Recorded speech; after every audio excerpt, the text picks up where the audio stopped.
Hello everyone, welcome to my channel Wangshan happy moment. तो अब हम 11 पोएम का नेक्स्ट पार्ट स्टार्ट करते हैं। तो लास्ट पार्ट में हमने देखा था कि जान जो कि हॉस्पिटल में था अपने डैड के पास, उसके डैड की बस आखिरी सांसें चल रही थी। जान के डैड आखिरी बार जान को सॉरी बोलते हैं और उनकी तभी डेथ हो जाती है। ये देखकर जान बहुत ही ज़्यादा सैड हो जाता है। वो इतना टूट जाता है कि वो बस ज़ोर ज़ोर से रोने लगता है। वो ज़ोर ज़ोर से चीखने लगता है कि डैड डैड आप मुझे नहीं छोड़कर जा सकते। प्लीज़ डैड, प्लीज़ एक बार मुझे माफ़ कर दीजिए। मैं एक अच्छा बेटा बनूंगा। प्लीज़ मुझे छोड़कर मत जाइए। जान ऐसे चीखते हुए बहुत ज़ोर ज़ोर से रो रहा था। उसे बिलीव ही नहीं हो रहा था कि उसके डैड अब उसे छोड़कर जा चुके हैं।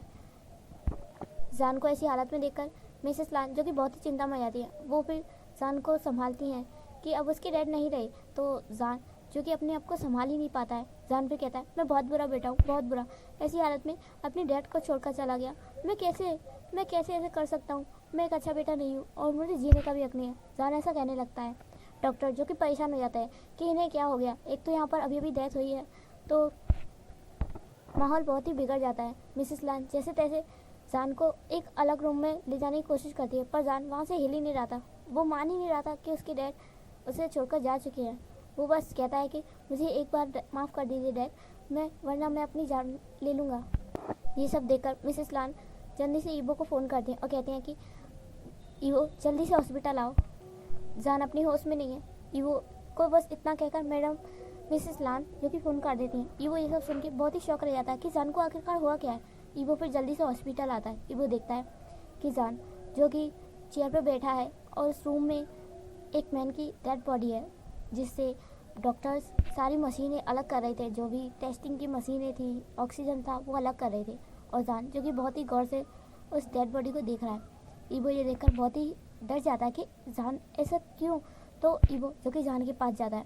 जान फिर उसमें आता है और कहता है ईवो ईवो मैं एक अच्छा बेटा नहीं हूँ ना। मैं एक अच्छा इंसान भी नहीं हूँ, है ना। तभी तो देखो मेरे सामने मेरे डैड।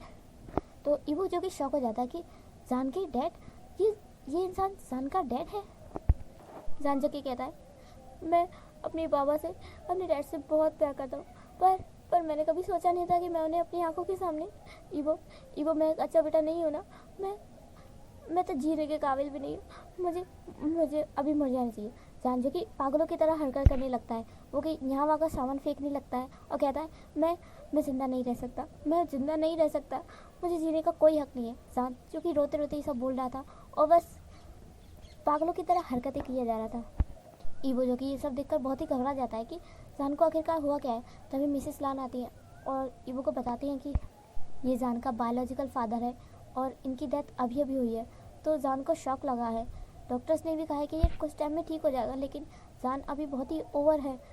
तो ईवो जो कि जान को शांत कराने की कोशिश करता है और जान को कस के पकड़ लेता है, उसको हक कर लेता है और कहता है जान प्लीज़ शांत हो जाओ, प्लीज़ शांत हो जाओ, बस एक पल के लिए शांत हो जाओ प्लीज़। जान जो कि बिल्कुल भी शांत नहीं हो रहा था। वो चीखे जा रहा था, चिल्लाया जा रहा था कि मेरे डैड मुझे छोड़ के नहीं जा सकते, उनके बदले मैं चला जाऊँगा, लेकिन नहीं, मैं उन्हें मरने नहीं दे सकता। जान जो कि पागलों जैसी बात ही कर रहा था। ईवो जो कि जान को शांत कराने के लिए उसे कंधे से पकड़ता है और ज़ोर से हिलाता है। वो कहता है जान होश में आओ, जान होश में आओ, तुम्हारे डैड नहीं रहे। जान इंसान को एक ना एक दिन इस दुनिया को छोड़कर जाना ही होता है। जान प्लीज़ होश में आओ, ऐसी पागलों जैसी बातें मत करो। कभी सोचा है तुम्हारे जाने के बाद मेरा क्या होगा। जान जो कि ईवो को देखता है और बहुत ही ज़्यादा रोने लगता है कि जान ईवो को हक कर लेता है और कहता है ईवो मैं बिल्कुल भी अच्छा नहीं हूँ, मैं बहुत ही अनलकी हूँ और मेरे साथ रह के तुम भी अनलकी हो जाओगे। आई न्यू तुम भी अनलकी हो जाओगे। इतने दिन से मेरे डैड सो रहे थे पीसफुली और मेरी आते ही उनकी डेथ हो गई। मैं बहुत ही अनलकी हूँ ईवो, मुझे छोड़ दो ईवो। तो ईवो कहता है जान मैं तुम्हें कभी नहीं छोड़ सकता, मैं तुमसे प्यार करता हूँ और हाँ याद रखना हम दोनों अलग नहीं हैं, जो तुम हो वही मैं हूँ। ऐसी पागलों जैसी बातें मत करो जान। फिर वो जान को हक कर लेता है और जान जो कि धीरे धीरे शांत होने लगता है। इसी बात का फ़ायदा उठाते हुए मिसेस लान जान के फादर की डेड बॉडी को सील कराने के लिए डॉक्टर के साथ चली जाती हैं। जान जो कि अब धीरे धीरे अनकॉन्शियस होने लगता है। वो बहुत ही ज़्यादा अनस्टेबल हो गया था, उसका माइंड बिल्कुल भी काम करने के लायक रह ही नहीं गया था। फिर जान जो कि धीरे धीरे अनकॉन्शियस होने लगता है और वो बेहोश हो जाता है। ईवो ये देखकर बहुत घबरा जाता है। वहाँ पर डॉक्टर थे तो डॉक्टर चेक करके बता दिए कि इन्हें बस बहुत ज़्यादा दिमाग पर जोर पड़ा है, ये बहुत ही ज़्यादा शॉक है, इसलिए इनके ऐसे हालात हो गए और ये बहुत ही ज़्यादा वीक भी है, तो आप इन्हें यहीं पर हॉस्पिटल रूम में शिफ्ट कर सकते हैं। ईवो फिर ऐसा ही करता है। जान की आंखें दूसरे दिन खुलती है। ईवो ये देखकर बहुत ही रिलीफ फील करता है कि जान अब ठीक है। जान फिर कहता है मेरे डैड। तो ईवो कहता है उनकी ग्रेव बनने में अभी टाइम है। तो जान कहता है मुझे उनके पास ले चलो ईवो। फिर वो दोनों जाते हैं और अंतिम क्रिया की सारी रिचुअल परफॉर्म करते हैं। और जान जो कि अब बिल्कुल नहीं रोता, वो बस पास्ट की चीज़ों को सोचता है कि उसने क्यों अपने डैड को छोड़ा, क्यों, उसकी क्या गलती थी जो उसे हर बार इतना कुछ सहना पड़ता है। फिर ईवो जान को अपने घर ले जाता है, उस घर में जिसमें ईवो अकेला रहता था वहीं पे। ईवो जो कि जान को देखता है, जान जो कि बिल्कुल जिंदा लाश की तरह खड़ा था। ईवो जान को बुलाता है, जान आ रही ओके जान, क्या तुम ठीक हो? तो जान कहता है ईवो मैंने आज अपना सब कुछ खो दिया ईवो, सब कुछ। तुम्हें पता मेरी लाइफ में मेरे ब्लड रिलेटेड में सिर्फ और सिर्फ मेरे डैड थे जिन्होंने मुझे अडॉप्ट किया। वो भी मुझसे इतना प्यार नहीं करते थे, हालांकि मेरे बायोलॉजिकल फादर भी मुझसे इतना प्यार नहीं करते थे, पर मैं करता था। मैं अपने डैड से बहुत प्यार करता हूँ और आज वो, अब मैं अपनी लाइफ में किसी और को नहीं खोना चाहता। जान ऐसा कहता है। ईवो कहता है कि जो होना था वो हो गया जान। फिर ईवो जान को हक कर लेता है और उसे किस करता है, कहता है कि जान जो होना तो वो हो गया, अब तुम अपनी स्टडी पर ध्यान दो जान, तुम्हारे फ्यूचर की बात है और कुछ दिनों में फिर एग्ज़ाम भी स्टार्ट हो जाएंगे, उसके बाद ग्रेजुएशन। जान कहता है सही कहा ईवो, कुछ नहीं बदल जा सकता अब। और जान कहता है ईवो मैं तुमसे कुछ बातें शेयर करना चाहता हूँ। ईवो तभी जान के माउथ पर फिंगर रख देता, कहता है कुछ नहीं, आज मैं बस तुम्हारे साथ स्वीट पल बिताना चाहता हूँ, सिर्फ तुम और मैं। जान फिर कहता है तुमने तो मेरे मुंह की बात कह दी। जान कहता है मुझे और भी बातें करनी है ईवो, मुझे तुम्हें बहुत कुछ बताना है, बहुत कुछ, अपना पास्ट, अपना डार्क पास्ट। ईवो कहता है जब तुम्हारा दिल करे, जब तुम्हारा दिल कहे कि ये सही टाइम है, उस टाइम मुझसे कहना। फिर वो जान को रूम में ले जाता है और वो दोनों बहुत ही ब्यूटीफुल नाइट स्पेंड करते हैं। और सुबह जान ईवो को बताने चाह रहा था, लेकिन ईवो उसे कुछ भी बोलने नहीं देता। ईवो बस जान का माइंड डाइजेस्ट करना चाहता था, उसे थोड़ा उस बात से दूर करना चाहता था कि उसने अभी कितना बड़ा दुख झेला है। धीरे धीरे ये बात बाकी सबको भी पता चल जाती है कि जान के जो बायोलॉजिकल फादर है उनकी अभी डेथ हुई है। तो ये बात जब नी हसन को पता चलती है तो वो फिर जान को कंसोल करने के लिए उसके बहुत पास आ जाता है और जान को हक करता है। वो कहता है माय स्वीटहार्ट तुम ठीक तो हो ना। ईवो जब ये सब देखता है तो उसे बहुत जेलसी होती है, बहुत ही ज़्यादा, पर वो कुछ कह नहीं पाता है क्योंकि वो जानता है कि निया सांग और जान कितने अच्छे फ्रेंड हैं। ईवो फिर निया सांग को समझाता है कि निया सांग प्लीज़, जान अभी चुप हुआ है और तुम उसे फिर से रुलाने मत लग जाना। मैं नहीं चाहता कि मेरा बॉयफ्रेंड बहुत ही अगली दिखे और उसके डार्क सर्कल आ जाए। जान जब ये सुनता है तो कहता है इसका मतलब क्या है तुम्हारा, मैं अगली होने लगा हूँ क्या, मैं रोने से अगली दिखता हूँ? तो ईवो कहता है नहीं, तुम हर सिचुएशन में बहुत ही ज़्यादा क्यूट दिखते हो माय जान, लेकिन ऐसे रो मत ना, बहुत बुरे लगते हो। जान कहता है मतलब मैं बुरा लगता हूँ, अब तुम्हें मैं बुरा भी लगने लगा हूँ, है ना, यही बात है ना। ये दोनों झगड़ा करने लगते। फिर निया सांग हंसने लगता है, कह रहा है जान तुम भी ना बिल्कुल नहीं बदलोगे। फिर निया सांग फील करता है कि ईवो को कुछ ज़्यादा ही जेलसी हो रही है, तो वो अपनी जान बचाते हुए यहाँ से चला जाता है कि कहीं ईवो कुछ करना दे उसके साथ, कहीं उसका सर ना फोड़ दे। कुछ टाइम में जियांगचंग की शादी की भी खबर आ जाती है। जियांगचंग जो कि अपनी होम टाउन ही गया था। जान को जब ये पता चलता है ना तो उसे बहुत ही हैप्पीनेस फील होती है और उसे पता चलता है कि जियांगचंग की मैरिज किसी और से नहीं बल्कि वैनचिंग से तय हो गई थी, जो कि उनकी सीनियर है। और जियांगचंग कितने टाइम से ट्राई कर रहा था उनसे बात करने के लिए, लेकिन बात ही नहीं हो पा रही थी। और अब उनकी मैरिज के बारे में पता चला है तो मैरिज किससे हो रही है, वैनचिंग से। जान ये सुनकर बहुत ही ज़्यादा हैप्पी था, पर वो जा नहीं सकता क्योंकि वो उस घर में दोबारा वापस नहीं लौट के जाना चाहता। एक दिन जान के पास कॉल आती है मिस यानली की। यानली जो कि जान से कहती है जान तुम कैसे हो। जान कहता है मैं ठीक हूँ सीजिए, आप कैसी हो। तो यानली कहती है जान मुझे तुम्हें गुड न्यूज़ देनी थी। जान कहता है हाँ शीजे। तो याली कहती है कि तुम अब मामा बन गए हो। जान ये सुनकर बहुत ही ज़्यादा हैप्पी होता है और कॉन्ग्रेचुलेसन विश करता है। याली कहती है एक और गुड न्यूज़ है ना, जंगचंग की मैरिज आ रही है, तुम वहाँ पर आना ज़रूर। देखो आचेंग बहुत ही ज़्यादा खुश होगा अगर तुम आओगे तो। जान प्लीज़ आना ज़रूर, जंगचंग तुम्हारे आने का बहुत इंतज़ार करेगा। तो जान कहता है शीजे मैं नहीं आ सकता। तो याली कहती है क्यों। तभी ईवो पीछे से आ जाता है और जान से कहता है क्या हुआ, किससे बात कर रहे हो। तो तभी जान कहता है कि मेरी शीजे है। तो ईवो कहता है क्या तुम मेरी बात नहीं कराओगे। तो जान फिर कहता है जान फिर कहता है शीजे ईवो बात करना चाहता है। तो याली कहती है ईवो तुम्हारा फ्रेंड है ना। तो जान कहता है हाँ। ईवो फिर याली से बात करता है और कहता है जी शीजे मैं इसका सिर्फ बेस्ट फ्रेंड ही नहीं, इसका बॉयफ्रेंड भी हूँ। आपको ये बात तो पता ही होगी ना। तो याली कहती है हमारी फैमिली में अब पता है कि जान बॉयज़ को लाइक करता है और मुझे इस बात से कोई भी प्रॉब्लम नहीं है। प्यार तो प्यार होता है ना, इससे क्या फ़र्क पड़ता है चाहे वो लड़का हो या लड़की हो। ईवो कहता है बिल्कुल सही कहा शीजिए।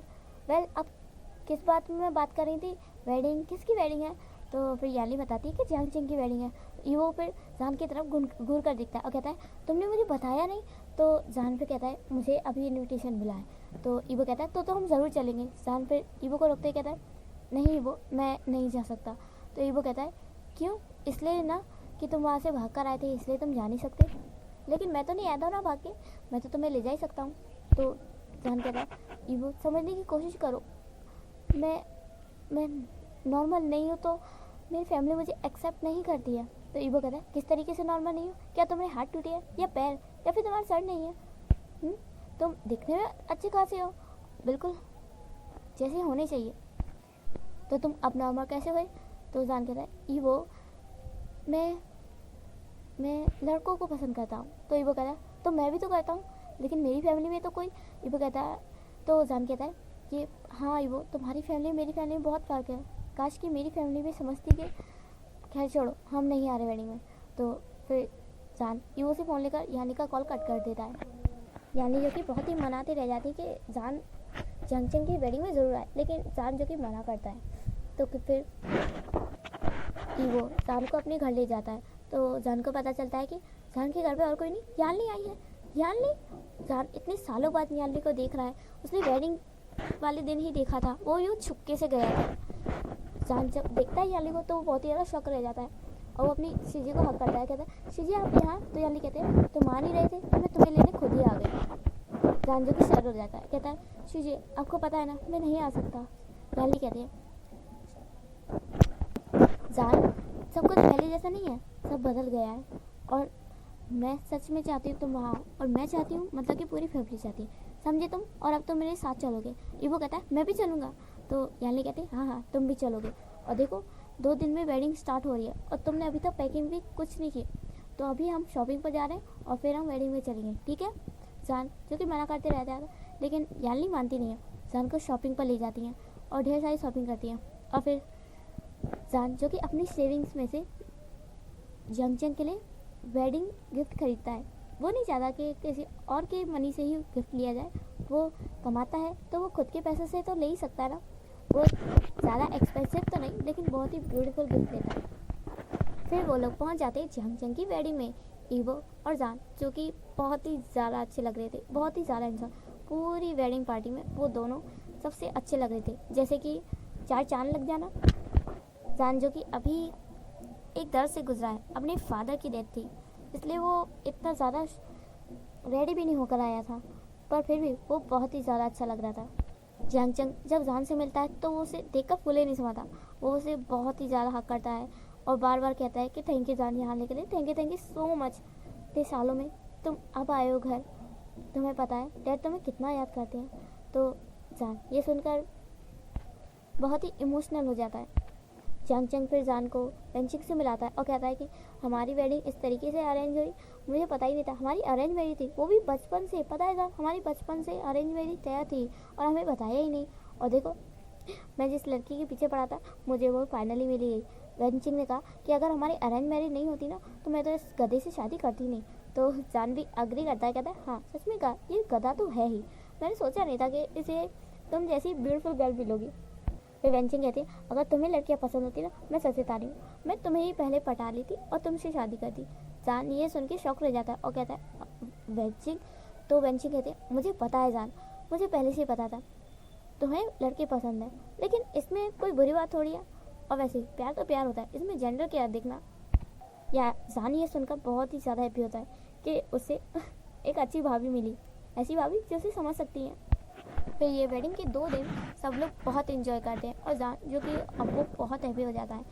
इतने दिन की जो उसकी सैडनेस थी, उसके फादर की डेथ को 1 मंथ से ज़्यादा हो गया, तो इतने दिनों से सैडनेस थी अब वो थोड़ी कम हो गई। वो बहुत ही इंजॉय करता है वेडिंग को, सबके साथ रहता है। उनके सारे फ्रेंड्स आए थे, यंगा भी आए थे, उनकी वाइफ भी आई थी यूनजी जब जान को और ईबो को साथ में देखती है तो वो बहुत ही हैप्पी हो जाती है कि ये दोनों साथ में कितने अच्छे लग रहे हैं और उनको गुड विशेष देती है। और जान के पास जाके कहती है कि जान मुझे अगले साल गुड न्यूज़ ज़रूर देना। तो जान कहता है अगले साल गुड न्यूज़ मीन्स, तो यूनजी कहती है मुझे तुम दोनों की वेडिंग का कार्ड जल्द से जल्द चाहिए, ठीक है। तो जान जो कि शर्मा जाता है और कहता है अभी ईवो की ग्रेजुएशन कहाँ हुई है, उसके बाद उसकी जॉब लगेगी, आई मीन टू से वो कंपनी संभालेगा और जब उसका करियर बन जाएगा ना तब सोचूंगा।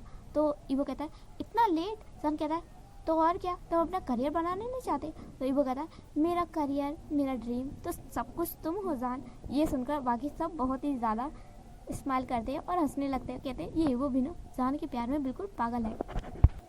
और फाइनली वेडिंग वाले दिन मैडम यू जान से मिलने आती। इतने 2 दिनों में मैडम यू ने जान को देखा भी नहीं था और ना ही जान ने इतना गौर किया था।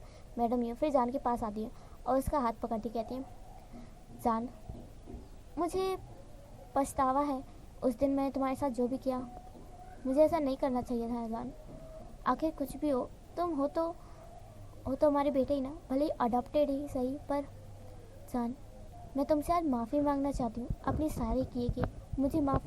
तभी जान जो कि मैडम यू को शांत कर देता है और कहता है no mom, I mean madam you, मैंने कभी आपको दोषी माना ही नहीं, तो आप सॉरी किस बात के लिए कह रही हैं।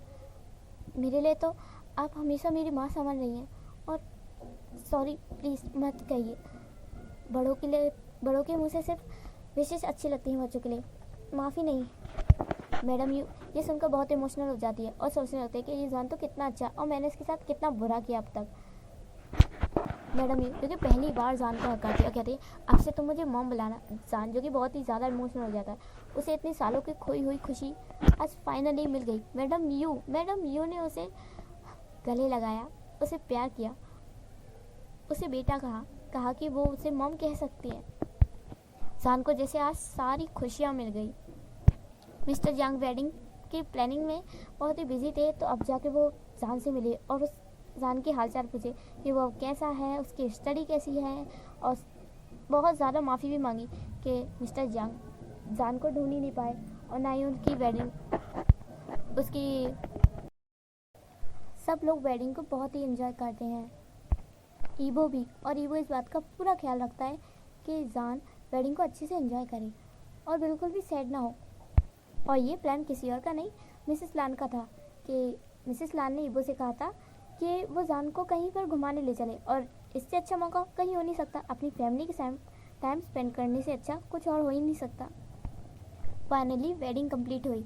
जब वो लोग डिनर कर रहे थे तभी जान नोटिस करता है कि निया सांग के पास एक बॉय है, शायद से वो देखा सा लगता है। तभी जान ईबो से पूछता है ईबो मैंने इस बॉय को कहीं देखा है।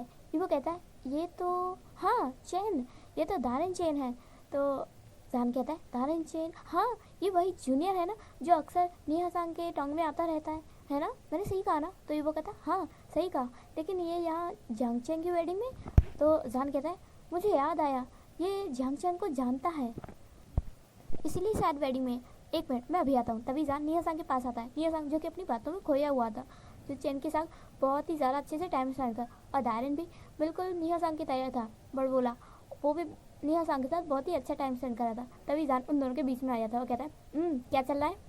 निया सांग कहता है ओ जान कुछ नहीं, हम तो बस यूँ ही बात कर रहे थे। तो जान कहता है बात कर रहे थे, वैसे चैन तुम्हारी स्टडी कैसी चल रही है। तो चैन कहता है बहुत ही अच्छी चल रही है सीनियर। जान कहता है अभी हम कॉलेज में नहीं है तो तुम मेरे सीनियर नहीं, जान बुलाओ। तो दायरन कहता है ओ ठीक है, तो मैं आपको गा बुलाता हूँ, गा। ये नेहा सांगा तो बहुत ही ज़्यादा कॉमेडियन है, मतलब आप लोग इनके साथ रह कैसे लेते हैं। तो जान कहता है सही कहा तुमने, इसके साथ रहना ना बहुत ही मुश्किल है, इसके साथ रहना मतलब सांप को पालने जैसा है। नेहा सांग ये सुनकर चिढ़ जाता है, कहता है जान क्या मैं तुम्हारे लिए सांप हूँ। जान कहता है नहीं नहीं नहीं, तुम सांप नहीं हो, तुम सांप के बाप हो, जो हर बात अपनी बातों में लपेटते रहती हो। तुम्हें जरा भी हम पे दया नहीं आती है, और बेचारे चैन चैन पर भी दया नहीं आ रही है। नेहा सांग चिढ़ जाता है और कहता है जान बकवास मत करो, और चैन चलो हम कहीं और चलते हैं। नेहा सांग जो कि दायन चैन का हाथ पकड़ते हुए उसे साथ में ले जाता है। जान ये देखकर बहुत ही स्माइल करता है और कहता है इन दोनों के बीच में ज़रूर कुछ खिचड़ी पक रही है। तभी ईबो आ जाता है और कहता है क्या हुआ। तो जान कहता है देखो ना, इन दोनों के बीच में भी ज़रूर कुछ खिचड़ी पक रही है। ईबो कहता है वही खिचड़ी जो हमारे बीच में पक चुकी है।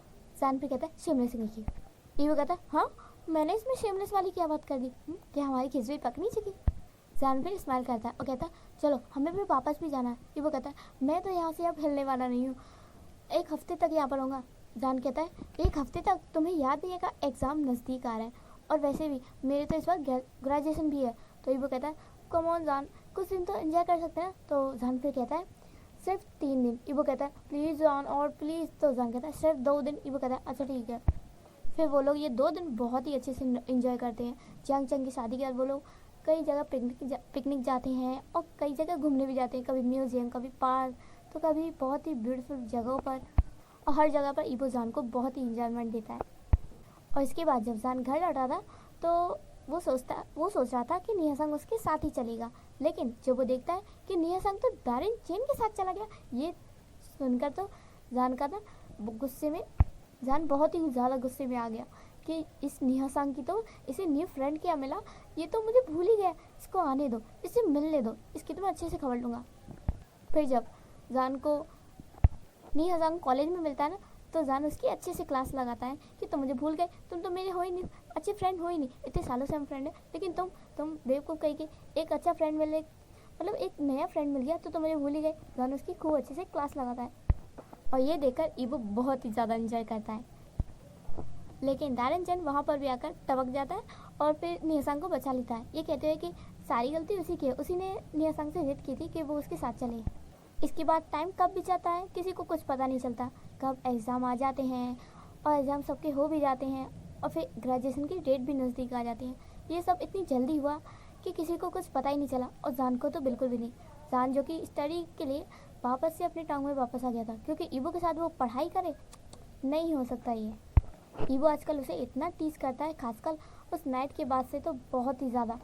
और जान को अभी अपनी स्टडी पर फोकस करना था। ईबो भी जानता है वो स्टडी के टाइम तो डिस्टर्ब नहीं करता, लेकिन वो ऐसे टाइम पर डिस्टर्ब करता है जब जान कुछ और सोच रहा था, लेकिन ईबो उसे उन बातों को सोचने में मजबूर कर देता था कि जान अपनी स्टडी भी ठीक से नहीं कर पाता था। और इस दिन जान बहुत कुछ देखता है, चैन का बार बार नेहा सांग के पास आना, उन दोनों को क्लोज होना, और जान फिर समझ जाता है कि ज़रूर दारन चैन ज़रूर नेहा सांग को लाइक करता है।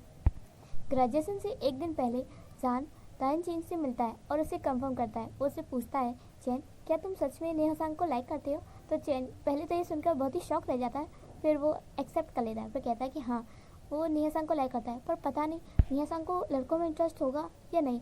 जान कहता है इससे कोई फ़र्क नहीं पड़ता कि तुम लड़के हो या लड़की, बस तुम्हारा दिल साफ़ होना चाहिए, तुम अच्छे इंसान हो तो वो ज़रूर तुमसे प्यार करेगा। और मुझे भी ऐसा लगता है कि नेहा सांग ज़रूर तुमसे प्यार करता होगा। चैन बहुत ही ज़्यादा खुश हो जाता है और कहता है सच में जान का। तो जान कहता है ऑफ कोर्स मैं उसका बचपन से फ्रेंड हूँ, तो मुझे पता नहीं होगा। तो चैन कहता है अब मैं क्या करूँ, माय गॉड मुझे तो बहुत खुशी हो रही है। तो जान कहता है तो तुम कल ही उसे प्रपोज कर देना, कल ग्रेजुएशन है और वो ये न्यूज़ सुन के बहुत ही ज़्यादा हैप्पी हो जाएगा। तो चैन भी हाँ कर देता है, कहता है हाँ ये बहुत ही अच्छा आइडिया रहेगा। तभी जान के पास ईबो को कॉल आ जाता है। फिर ईबो कहता है कि मुझे तुमसे मिलना है। जान कहता है ओके मैं आता हूँ। तो ईबो कहता है नहीं मैं आऊँगा। तो जान फिर देखता है कि ईबो तो उसके पास में ही है, मतलब वो कॉल कर रहा है पर वो पास में ही है।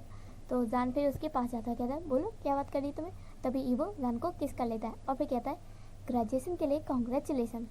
जान कहता है अभी हो ही रही है, कल है ग्रेजुएशन। फिर भी मैं तुम्हें सबसे पहले बोलना चाहता था ना, इसलिए। ईबो फिर कहता है जान मेरे पास कल तुम्हारे लिए एक सरप्राइज़ है। जान कहता है सरप्राइज़, कैसा सरप्राइज़। ईबो कहता है वो तो तुम्हें कल ही पता चलेगा। जान फिर ईबो का हाथ पकड़ता है और कहता है थैंक यू ईबो, मेरी लाइफ में आने के लिए और मुझसे इतना प्यार करने के लिए। Thank you so much. Evo कहता है मुझे थैंक यू नहीं सुनना। तो जान कहता है तो? ईवो कहता है मुझे तो वो 3 वर्ड सुनने हैं, 3 ब्यूटीफुल वर्ड। जान कहता है शेमलेस कहेंगे, यहाँ पर मैं नहीं कह सकता। ईवो कहता है क्या? मैं तो आई लव यू की बात कर रहा था। जान कहता है ओ हाँ आई लव यू टू ईवो। ईवो फिर नोटिस से सवाल करता है, कहता है ऐसे नहीं जान, जैसे मैं कहता हूँ वैसे कहो। जान कहता है वैसे मैं नहीं कहूँगा। ईवो कहता है तो क्या तुम रूम में ही कहोगे? जान कहता है चुप रहो, शेमलेस कहेंगे, कहीं पे भी शुरू हो जाते हो। ईवो कहता है पर इस तरीके से बोलना तो मुझे तुमने ही सिखाया था ना। फिर वो दोनों ही हंसने लगते हैं और इसी में हमारा ये पार्ट यहीं पर एंड होता है। तो नेक्स्ट पार्ट के लिए कमेंट ज़रूर कीजिएगा और नेक्स्ट पार्ट होगा ग्रेजुएशन का और देखते हैं ईवो जान को क्या सरप्राइज़ देगा। तो कमेंट करके ज़रूर बताइएगा कि मेरा एफएफ कैसा लगा। Thanks for watching.